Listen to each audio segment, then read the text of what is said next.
세상에서 크리스마스는 화려한 축제와 상업적 이벤트의 시기입니다. 백화점과 쇼핑몰의 대목이기도 하고 파티와 선물 교환의 시기이기도 하죠. 그러나 이런 분위기는 갈 곳 없는 사람들과 또 상대적 박탈감과 그런 사람들에게 우울감을 안겨주기도 합니다. 그러나 그리스도인의 크리스마스는 하나님께서 인간을 방문하신 날입니다. 이것은 2000년 전에 일어난 우주적 사건으로 138억 년 우주 역사 속에서 광대한 우주의 한 점에 불과한 태양계, 그 속에 또 한 점에 불과한 이 지구에 창조주 하나님께서 인간의 몸을 입고 찾아오신 놀라운 사건입니다. 그래서 크리스마스의 감격은 여기에 있습니다. 만약에 하나님께서 이 땅에 오지 않으셨다면 우리는 하나님이 어떤 분이신지, 또 우리가 어떻게 사랑할 수 있는지, 이 짧은 인생을 어떻게 의미 있게 살아야 하는지 모든 것을 스스로 안중모색했어야 됐어요. 그러나 하나님께서 우리와 같은 인간이 되셔가지고 당신을 알려주시고 당신의 뜻을 보여주셨기 때문에 우리는 더 이상 어둠과 죽음의 그늘에서 기다리면서 뭔가를 기다리는 것 같은 그런 삶이 아니라 확실한 방향과 목적을 가지고 살아갈 수 있게 되었습니다. 그래서 크리스마스는 우리에게 의미 있는 날인 겁니다. 그런데 이 예수님의 방문은 우주의 깜짝 쇼가 아니었습니다. 왜냐하면 예수님을 만난 사람들을 보면 이걸 확인할 수 있는데요. 여러분 성경을 한번 보십시오. 가장 대표적인 인물이 베드로입니다. 천방지축이며 혈기왕성한 평범한 그런 어부였지만 예수님을 만나고 난 다음에 사람을 살리는 사람이 되었고 그의 서신들 그거를 읽어보게 되면은 굉장히 심오한 신앙심을 볼 수 있게 되는데요. 베드로전서, 베드로후서 이 책을 보게 되면 좀 그 글이 투박하고 거칠지만 굉장히 심오한 이야기를 나누고 있는 그 변화되어 있는 사람으로 우리가 되어 있는 것을 보게 됩니다. 그리고 막달라 마리아도 있습니다. 7 귀신에 들려가지고 완전히 파괴된 삶이었는데 예수님을 만나고 나서 새로운 사람이 되었고 부활하신 예수님을 첫 번째로 목격하는 증인이 되기도 했습니다. 성경에서 예수님이 이 땅에 오셨다라고 하는 것은 단순한 이벤트가 아니라 그것은 사람들에게 그들의 인생을 바꿔놓게 하는 그런 일이었습니다. 실제로 지난 2000년 동안도 예수님께서는 우리를 방문하셨어요. 예수님께서는 2000년 동안 평범하고 어쩌면 세상의 부조리와 그 악에 의해 가지고 고난을 받고 있는 수많은 사람들, 그 세상에 더 이상 더 의지할 것 없고 절망하고 낙심하고 있는 수많은 사람들을 예수님께서 찾아가셨어요. 지난 2000년 동안 사실 무언가 의지할 것 있고 또 스스로 자기 충족적인 사람들은 그런 예수님을 만나지 못했습니다. 그러나 개인이든 사회든 국가든 더 이상 의지할 곳 없이 바라볼 곳이 없는, 그러니까 절망에 빠진 사람들이 또 그러한 나라와 그러한 민족이 예수님을 만나곤 했죠. 근데 이들의 공통점이 있는데 그거는 예수님이 2000년 전에 이 땅에 오셨을 때, 역사 속에 오셨을 때는 실제로 이 육신을 입고 예수님이 오셨지만 그가 부활하시고 떠나신 다음에는 그분의 영을 이 땅에 남겨두시고 보내주시겠다고 하셨는데 그 예수님의 그 영을 통해서 만난 그 사람들을 통해서 예수님은 사람들은 이 예수님의 방문을 받아들이곤 했습니다. 그러니까 예수님을 만난 사람이 예수님을 전하는 통로가 된 거죠. 그래서 지난 2000년 동안 수많은 사람들이 예수님을 만난 사람들을 통해 가지고 예수님을 만나게 됐어요. 근데 이 예수님을 만난다라고 하는 것은 그냥 공허한 개념이 아니라 자기가 누군지를 발견하는 거였습니다. 아, 내가 하나님 없이 스스로 나 혼자 살아간다는 것이 안 되는 거구나. 아, 내가 죄인이구나 라는 것을 깨닫는 거죠. 그 죄 때문에 이 하나님과 인간의 관계는 그 간극이 점점 멀어지게 되었고 이 벌어진 간극을 넘어설 수 없는 깊은 것을 해결하기 위해 예수님이 이 땅에 오신 거죠. 우리를 대신해서 그분이 죽으심으로써 우리가 감히 죄인인데도 불구하고 감히 하나님 앞으로 나갈 수 있는 길을 여셨다라는 겁니다.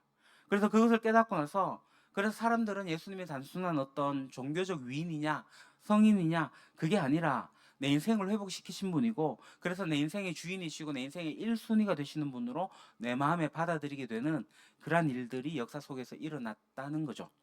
그러니까 예수님을 만난다라고 하는 것은 바로 이러한 깨달음이 우리의 내면에서 일어나게 되는 것을 뜻하는 것입니다.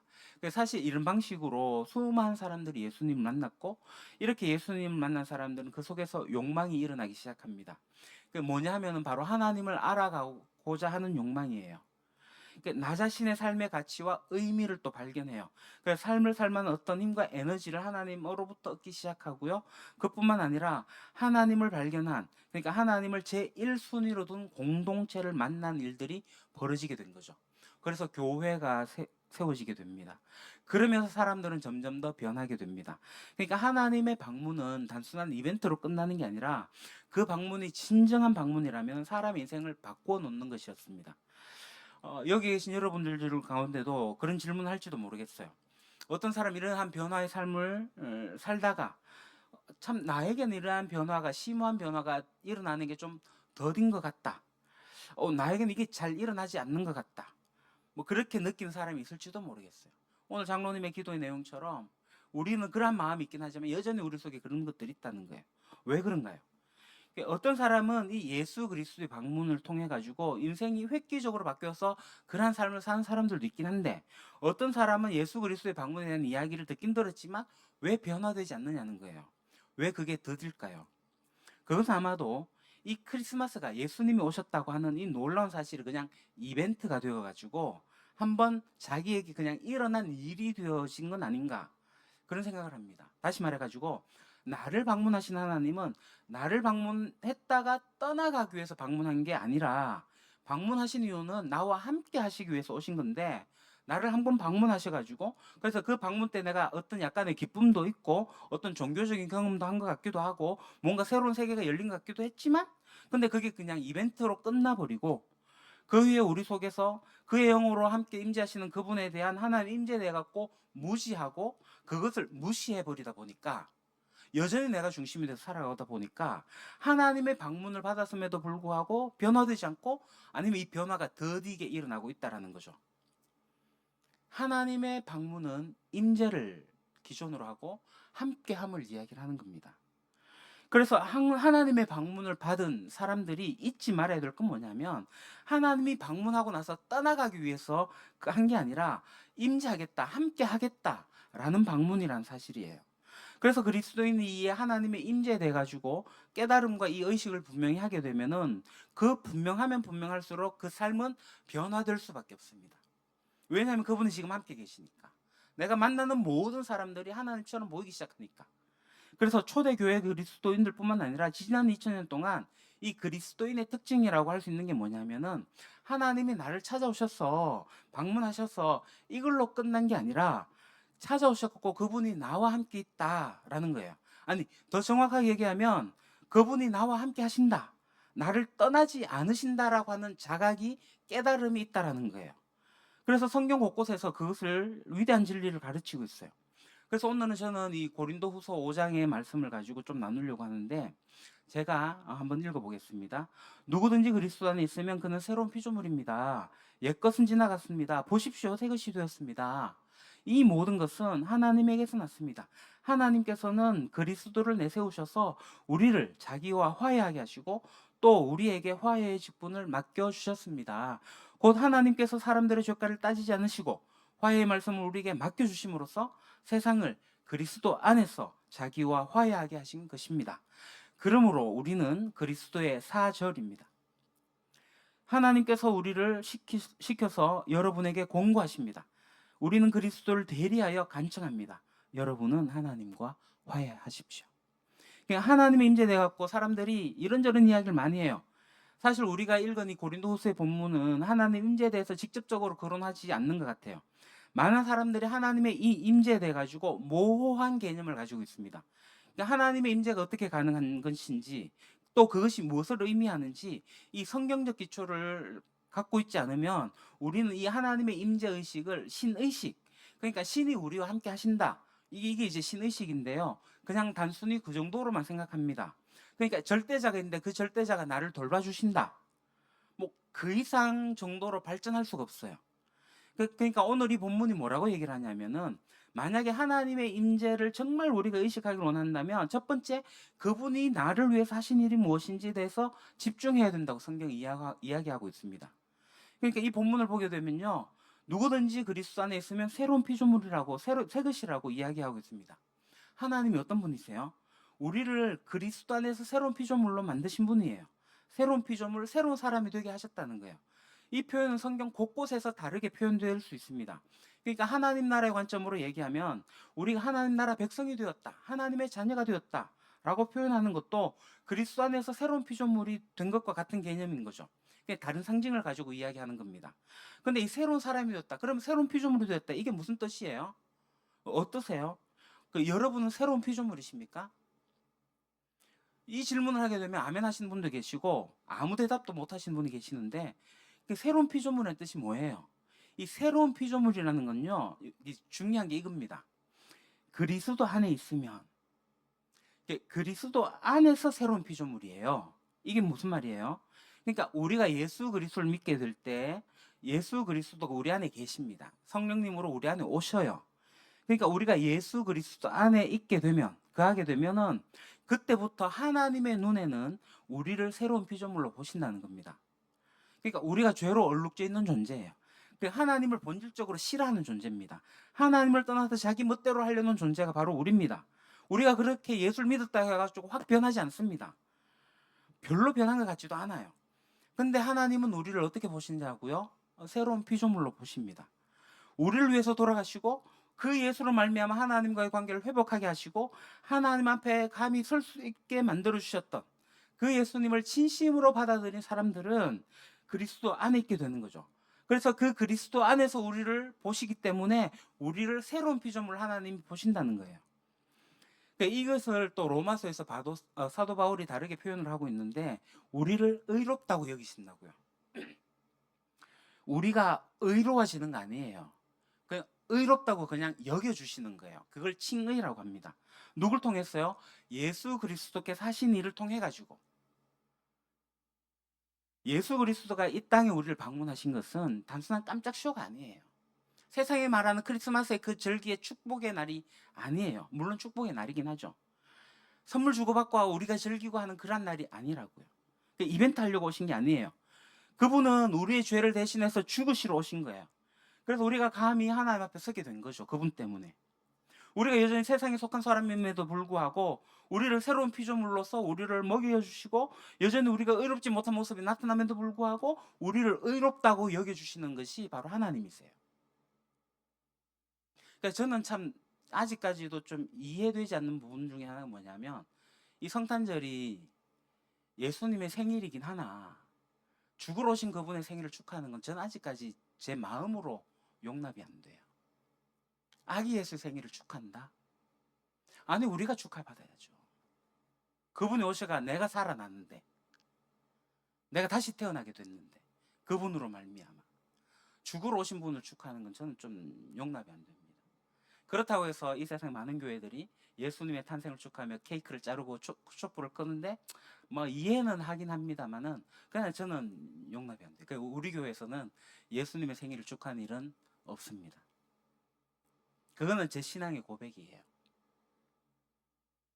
그분은 죽으러 오셨거든요. 그분이 나의 죄를 대신하여 죽으러 오신 그 날이 성탄절이기 때문에 그래요. 여러분, 우리는 하나님과 할 수 없는 존재입니다. 자, 여러분, 노숙자들한테 한번 가보셨어요? 저는 몇 번 이렇게 노숙자들을 방문하고 그들에게 뭐 음식과 또 이불 옷과 이런 것들을 가져다 준 적이 있습니다. 노숙자들 옆에 가면요, 그 냄새가 장난이 아니에요. 그러니까 겨울철에 가면 그나마 좀 괜찮습니다. 여름철에 가면요, 근처를 못 가요. 그 냄새가 엄청나게 지독해요. 그러니까 제가 지금 그분들을 막 비하해서 이야기하는 게 아닙니다. 사실 제 이야기가 뭐냐면은, 우리는 깨끗하지 않은 곳에 가면 같이 있기가 힘들어요. 집도 막 난장판 되면 이게 좀 힘들어요. 그러나 이 냄새 나고 막 더러운 사람이 있으면 이 옆에 가기가 힘들어요. 그렇지 않습니까, 여러분들은? 근데 하나님이 우리와 함께 하신다고요? 아니, 그 의로우신 하나님이, 의이신 하나님이 죄인인 우리와 함께 하신다? 아니, 이거 함께 할 수는 없습니다. 하나님은 본질상 죄인과 함께 할 수 없어요. 죄와 함께 할 수가 없습니다. 죄는 하나님과 본질상 떨어져야 되는 거예요. 근데 그 하나님이 우리와 함께 하실 수 있는 이유는 뭐예요? 예수님께서 우리의 죄를 대신해서 돌아가셨기 때문에, 우리가 그리스도 예수 안에 속해 있기 때문에 가능한 겁니다. 그래서 하나님께서는 우리의 죄의 대가를 예수 그리스도를 통해서 지불하신 걸 통해 가지고 우리를 의롭다고 여겨주시는 거예요. 그래서 우리를 그리스도 안에서 새로운 피조물로 보시는 거예요. 그분이 우리와 함께 임재할 수 있는 것은 바로 예수 그리스도 때문입니다. 여러분, 아무나 하나님과 함께 할 수 있다고 얘기할 수가 없습니다. 하나님이 나와 함께 계신다라고 내가 이야기한다고 해가지고 그분이 함께 할 수 있는 것도 아니에요. 여러분, 하나님이 우리와 함께 하신다라는 이 사실은 자꾸 되뇌이고 공허하게 되뇌임을 한다 해가지고 우리들이 갖고 있는 신의식을 막 개발해내는 게 아니라, 이미 이루어진 예수 그리스도의 구속 사역을 통해 가지고 하나님이 나와 함께 하신다는 임재를 주장하고 또 그것을 누리고 그것을 가질 수 있게 만드는 기초는 바로 예수 그리스도 안에 있는 겁니다. 예수님 오셔가지고 왜 죽으셨는가? 이 사실이 분명하게 될 때 우리가 하나님의 임재를 누릴 수 있는 자격이 생기는 거죠. 그래서 우리는 하나님의 임재를 주장할 수도 있는 거예요. 그 임재 속에서 우리가 살아가는 겁니다. 여러분, 내가 그리스도 안에서 그리스도 안에 있다는 이 사실, 그것은 어떤 체험적으로 되는 게 아니라 하나님께서 그렇게 하신다라고 하는 그 사실을 내가 그냥 받아들이는 거예요. 그럼 만약에 우리가 하나님의 임재 의식을 간절히 이걸 인식하기를 원한다면 제일 먼저 해야 될 것은 뭐냐 하면은, 예수 그리스도께서 나를 위해서 하셨던 일이 뭔가 그것을 분명하게 기억하는 거예요. 그래서 그분께서 나를 하신 일을 통해 가지고 우리가 그분의 임재를 누리기 시작하는 거죠. 그런 존재가 되었다라고 하는 겁니다. 이것이 과거 2000년 예수님께서 하신 일이에요. 그것을 내가 받아들임으로써 그것이 내 것이 된 거죠. 그런데 이 현재는, 그렇다면 그 하나님께서 그러면 그 일을 하시고 지금은 아무 일도 하지 않으시는가? 아니죠. 그분은 현재 지금도 나를 위해서 여전히 일하고 계십니다. 그러므로 과거에 임하신 하나님의 임재에 집중한다고 하는 것은, 그러니까 과거에 하나님께서 나를 위해서 하신 그 일을 기억하고 거기에 집중하면서 그 하나님이 오늘 나에게 무슨 일을 하고 계시는지를 집중하고 바라보는 거예요. 어떠면 지금의 현재의 것을 뜻하는 거죠. 그래서 이 본문을 보게 되면 옛것은 지나가고 보십시오 새 것이 되었습니다 라고 표현하고 있습니다. 옛것은 지나갔다고 해서 그럼 이 옛것이 뭐예요? 옛것은 하나님과 관계없이 살았던 그때의 것들입니다. 하나님이 우리를 싫어하셨던 것들이에요. 왜냐하면 우리는 기본적으로 더러워요. 우리가 본능적으로 하나님을 싫어했고요. 하나님을 싫어한 존재였고, 그래서 우리는 어떤 존재였냐면 하나님의 진노, 하나님의 심판을 받을 존재였다고요. 근데 18절에 보게 되면 우리가 이 모든 것은 하나님께서 났습니다. 하나님께서는 그리스도를 내세우셔서 우리를 자기와 화해하게 하시고 또 우리에게 화해의 직분을 맡겨주셨습니다. 그러니까 우리는 더 이상 하나님이 싫어한 존재가 아니라는 거죠. 예수 그리스도를 내세우셔가지고 우리와 자기를, 그러니까 자기 하나님과 화해하게 하셨습니다. 근데 하나님을 우리가 많이 잘못 알고 있습니다. 그러니까 하나님 안다고 하시면 반 정도 하는 것 같아요. 그러니까 하나님이 내가 이런 죄를 지었으니까 하나님 나를 싫어하실 거야. 하나님 나 마음에 안 들어 하실 거야. 그거 반만 맞습니다. 그러니까 솔직히 우리는 하나님이 사랑할 만한 구석이 없는 사람이에요. 옆 사람 한번 보세요. 사랑할 구석이 보이나요? 솔직히 사랑할 구석이 안 보입니다. 그리고 그 사람의 어떤 단점이나 악한 것이 드러나게 될 때는 정말 쳐다보기도 싫어요. 교회 다녀도요. 그렇지 않나요? 근데 그런 우리를 하나님께서 사랑해 주셨다니까요. 우리를 화해하게 하셨다니까요. 하나님과. 그래서 19절에 보면은 그런 사람들에게 죄가를 더 이상 따지지 않으신다. 묻지도 않고 따지지도 않으신다는 거예요. 그렇기 때문에 하나님의 임재가 가능한 거예요. 하나님의 임재가 가능합니다. 그럼 우리는 그럼 어떤 사람이 되는 겁니까? 그럼 이제 하나님의 임재를 받아들인 사람이고, 그래서 하나님의 임재 가운데 있는 사람이 바로 우리예요. 그래서 이 그리스도인들의 가장 중요한 특징은 뭐냐면 예수님을 주로 영접했습니다. 이 고백을 하는 것과 동시에 하나님이 나와 함께 하시는 분입니다. 임마누엘 하십니다. 예수님이 이 땅에 오셔갖고 임마누엘 하시거든요. 예수님이 떠나가시면서도 내가 너를 떠나지 않겠다고, 항상 너희와 함께 있겠다고 말씀하셨거든요. 이 고백을 하는과 동시에 나를 더 이상 미워하거나 싫어하시는 분이 아니라 하나님은 나를 사랑하시는 분입니다. 이 세상에 그 무엇보다도 나를 소중하게 여기시는 분이 우리 하나님입니다 라는 고백을 감히 할 수 있게 되는 거죠. 이게 우리 그리스도인들의 고백이에요. 그러므로 우리와 함께 하시는 하나님, 우리를 방문하셨다가 떠나가시는 게 아니라 우리와 영원히 함께 하시고 영원히 함께 계시고 우리의 죄가를 따지지 않으시고 우리의 부족함을 늘 이렇게 막 들춰내시는 그분이 아니라 우리를 있는 그대로 존귀하게 여겨주시는 그 하나님. 그러면 그 하나님 우리 가운데 오셔서 하신 일은 뭐예요? 첫 번째는 나를 사랑하게 하는 법을 배우게 하십니다. 나 같은 사람과 함께 하신다. 하나님이 나를 사랑하시는 거, 하나님께서 하시고 있는 일 중에 제일 중요한 것이 나의 존재의 가치를 발견하는 거예요. 그러니까 지금까지 나는 나 자신을 어떤 나의 퍼포먼스, 그러니까 내가 얼마나 뭔가를 더 잘하느냐, 내가 그래서 얼마나 점수를 많이 따느냐, 그런 것에서 내 가치를 발견했던 사람이었는데 하나님이 그냥 선언하세요. 너는 너 자체로 그냥 가치가 있어. 나는 너 자신을 그대로 사랑해. 다른 사람들과 비교를 통해 가지고 어떤 일을 잘하는 걸 통해 가지고 그 사랑을 이렇게 받아내고 하는 뭐 그런 것에서 이제 너 존재 가치가 발견되는 게 아니고 있는 그 모습 그대로 사랑하신다는 거예요. 여러분, 사람이 언제 치유되냐 하면은 내가 가치가 있다는 걸 발견할 때예요. 왜 사람들이 극단적인 선택을 하냐 하면은 나 이제 더 이상 가치가 없어. 살 가치도 없어.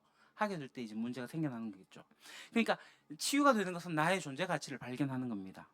여러분, 하나님을 안 믿는 사람들도 선생님이나 부모님이나 또 너 한 사람에게 너 가치 있는 사람이야. 너 중요한 사람이야. 너 의미 있는 사람이야. 이 이야기를 끊임없이 해주게 되면요. 그 사람이 회복됩니다. 그 아이가 회복돼요. 근데 물론 그렇게 끊임없이 해줄 수가 없다는 게 문제죠. 이게 사람이 거기에 한계가 있긴 하지만 하나님이 나를 사랑하신다 라고 하는 이 사실을 우리가 정말 알게 되면 이 하나님의 사랑을 받아들이기 시작하면 이 사랑이 변화시키지 못한 사람은 없습니다. 그래서 우리 가운데 오신 하나님은 우리 모두와 함께 하실 수 있는 일종의 교두보를 여시고 또 예수 그리스도를 통해서 함께 하실 수 있게 하셨어요. 그러고 난 다음에 이제 우리에게 끊임없이 얘기하시는 거죠. 너 가치 있는 사람이야. 내가 널 사랑해. 그렇게 될 때 우리가 변하기 시작합니다. 그렇게 되면 우리가 세상을 따라 살던 방식을 떠나버리죠. 그러면서 우리는 사랑과 진리로 인도하시는 그분을 따라 살기 시작하는 거예요. 그러니까 하나님의 임재 가운데 있는 사람다운 삶, 그것이 바로 새로운 피조물로서의 삶인데 새로운 삶을 누리게 되는 거예요. 내가 이제 변하기 시작하는 거예요.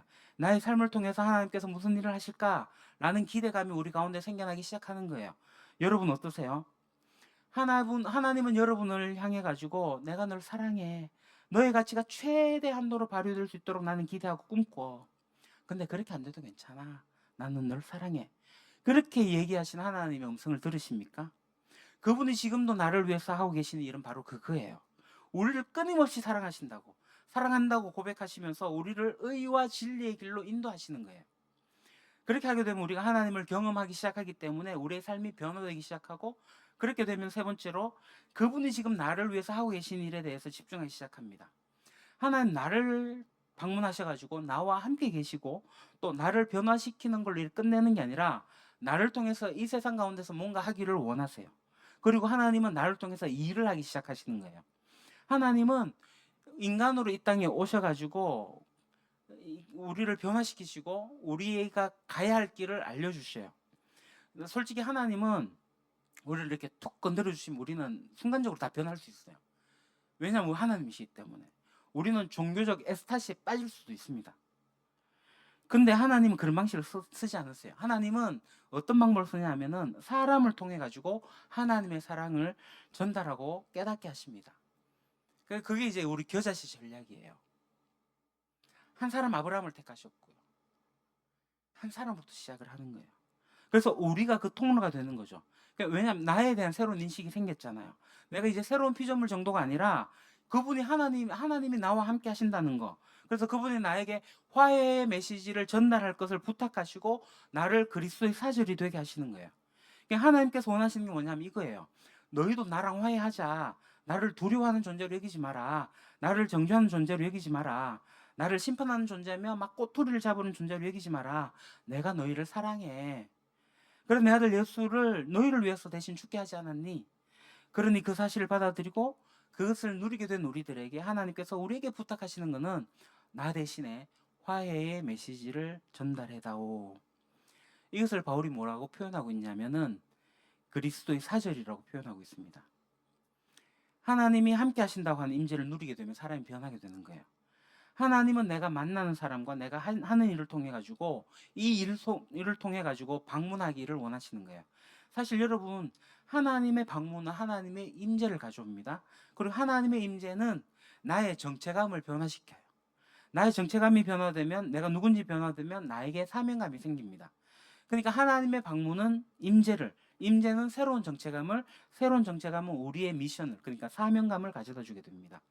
그러면 이제 우리의 일상의 삶이, 그러니까 일상의 삶의 의미가 바뀌어지게 됩니다. 그러니까 여러분들이 가시는 곳곳마다 이제 하나님 함께 계세요. 하나님의 임재는 이 예배 드릴 때만 있는 게 아니에요. 여러분들이 의식했다 의식하지 못했다 하는 이 차이일 뿐이지, 하나님은 늘 여러분들과 함께 계세요. 예수 그리스도를 구주로 받아들이셨다면, 그러니까 여러분은 가는 곳곳마다 주님이 계세요. 여러분과 함께 가십니다. 그러니까 여러분이 하는 일을 통해 가지고, 여러분이 만난 사람을 통해 가지고 하나님은 하나님의 그 은혜와 사랑을 여러분을 통해서 흘려가기를 원하세요. 그래서 우리가 그의 사절처럼 살라고, 오늘 보면 앰버서더 대신 대사처럼 살라고 하나님께서 말씀하시는 거예요. 그게 그리스도인의 삶입니다. 이게 얼마나 놀라운 삶이냐면요, 여러분 아침에 일어날 때 뭐라고 하시면서 일어나세요? 어떤 마음 가지고 일어나십니까? 죽겠다 이러면서 일어나시는 분 안 계세요? 그러면 그 말대로, 그 믿음대로 하루 종일 죽을 일만 생겨요. 근데 아침에 이렇게 기도하시면 어떨까요? 나는 그리스도 안에서 새로운 피조물입니다. 난 세상의 원리를 쫓지 않겠습니다. 오늘 나는 주님을 따르겠습니다. 오늘 나는 주님의 사람이 되어서 주님의 사절이 되어서 나의 삶의 터전에 나아가겠습니다. 나와 함께 하시는 주님을 찬양합니다. 이렇게 기도하실 수 있겠습니까? 아침마다 여러분들이 눈을 뜰 때마다 새로운 하루를 시작하고, 또 여러분들과 함께 여러분이 가는 곳곳마다 방문하길 원하시고, 여러분들이 하시는 일을 통해 가지고 하나님의 능력과 사랑을 드러내기를 원하시는 그 하나님을 믿으십니까? 여러분, 그래서 예수님이 이 땅에 오신 거예요. 예수님 오셨다 그냥 떠나시려고 깜짝 쇼하려고 오신 거 아니에요. 우리와 영원히 함께 하시기 위해서 오신 거예요. 지금은 그분이 영으로 우리와 함께 하십니다. 그리고 예수님이 다시 재림하시게 될 때, 다시 오시게 될 때 정말이지 우리는 영원히 그분과 함께 있을 거예요. 그래서 우리가 그분의 다시 오심을 사모함으로써, 소망함으로써 우리가 살아가는 거고, 완벽한 임재를 사모하며 기다리는 거예요. 그래서 이 기도 여러분과 같이 한번 읽어봅시다. 시작. 나는 그리스도 안에서 새로운 피조물입니다. 나는 세상의 원리를 쫓지 않겠습니다. 오늘 나는 주님을 따르겠습니다. 오늘 나는 주님의 사절이 되어 나의 삶의 터전에 나아갑니다. 나와 함께 하시는 주님 찬양합니다. 아침마다 이렇게 한번 기도해 보십시오. 텐텐텐 하실 때 그 10분을 이렇게 기도하며 시작해 보십시오. 여러분, 예수님께서 이 땅에 오신 의미를 살리는, 그것을 참으로 받아들인 사람들의 기도가 바로 이 기도 아닙니까? 제가 우연히 영상을 하나 발견했는데, 짧은 영상인데 아침에 예배하는 한 여성의 이야기예요. 좀 적절한 내용은 아니지만 괜찮을 것 같아가지고 제가 갖고 왔습니다. 한번 보시죠. 장로 마우스를 클릭 한번 해주십시오. 자동 재생을 해놨는데. 한 여성이 손을 들고 예배합니다. 출근하면서 매일 예배드리는 여성. 하루 동안 이 매장을 찾는 이들에게 은혜가 임하길 축복하며 기도합니다. 그렇게 예배를 마치고 일을 시작하는데 손님들이 끊이질 않습니다. 이 옷가게를 운영하는 메르시아는 주님의 마음을 흘려보내기 위해 손님들에게 최선을 다합니다. 매장을 통해 주님의 마음을 전하는 그녀를 응원하며 우리의 삶도 예배가 우선되길 소망합니다. 아침에 이렇게 예배하고 이렇게 기도하고 그렇게 사람을 만나는 태도가 변하지 않겠습니까? 그래서 아침에 10을 제가 그렇게 강조하는 거예요. 아침 예배 하나님을 만나고 하루를 시작하는 게 얼마나 소중한지요.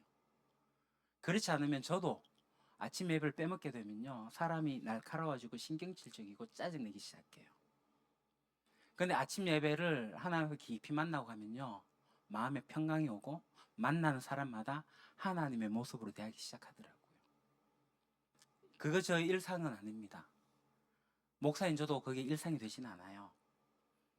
정말 중요한 건요, 매일 만난 하나님, 나와 함께 하신 하나님을 예배하지 않으면 이 불가능하더라고요. 그래서 이 하나님의 방문이, 이 성탄절이 그냥 단순한 이벤트, 세상 사람들이 얘기하는, 많은 그리스도인들이 그렇게 생각하는 단순한 이벤트가 아니라 그렇게 오셔가지고 우리를 방문하시고 우리와 함께 계시겠다고 하시는 그 임재, 그 임재를 우리가 어떻게 생각하냐면 그게 텐텐텐이에요. 아침에 10분, 낮에 10분, 저녁에 10분, 의식적으로 내가 하나님 앞에 머물러 있는 시간이에요. 의식적으로. 그렇지 않으면 임마누엘 하나님을 여러분 경험하지 못하십니다. 매일의 삶 가운데 하나님을 여러분 찾지 못해요. 그럼 일주일에 한 번에 와가지고 하나님께 예배하는 걸로 끝날 수 있어요. 그게 많은 그리스도인들, 90% 이상의 그리스도인들의 모습이 한국교회의 모습이라고 저는 봅니다. 매일 하나님 만납시다. 저도 새해를 맞이하면서 다시금 새롭게 마음을 정리합니다. 매일 하나님을 만나고 하나님께 예배하고 나와 함께 하시는 하나님을 누리기를 원합니다. 그래서 저의 말과 행동과 태도와 내가 바라보는 사람들의 시선이 변화되기를 좀 원합니다. 하나님께서 나를 그렇게 변화되게끔 만들어 가실 거예요. 그게 힘들기 때문에 기도하는 거예요. 하나님, 제가 여전히 부족합니다. 여전히 제 마음에 악독함이 있습니다. 여전히 저 사람이 밉습니다. 근데 사랑할 수 있는 용기 주세요. 따뜻하게 말 한마디 하게 해주세요. 라고 하루를 시작하고 그 사람을 만나는 것과 그냥 아침 일어나서 오늘 하루 이래야 되네 이러면서 하루를 시작하는 것과 천지 차이. 매일 며칠 벽돌 쌓아 올리듯이, 그래야지 담이 되고 건물이 되듯이 매일매일 그렇게 좀 했으면 좋겠어요. 한 해를 마무리하면서 또 예수님의 방문하신 그 성탄절을 맞이하면서 또 새해를 맞이하는 이 시점에 우리가 이러한 결단을 좀 하면 좋겠습니다. 기도하겠습니다. 아버지 하나님, 하나님께서 방문하셨고 하나님께서 우리와 함께 계셔서 우리를 새로운 피조물로 바라보시면서 새로운 삶의 모습으로 이 하나님의 사절로, 대사로 이 세상에 우리를 보내시는 하나님, 우리가 이 놀라운 의미를 다시금 발견하기를 소망합니다.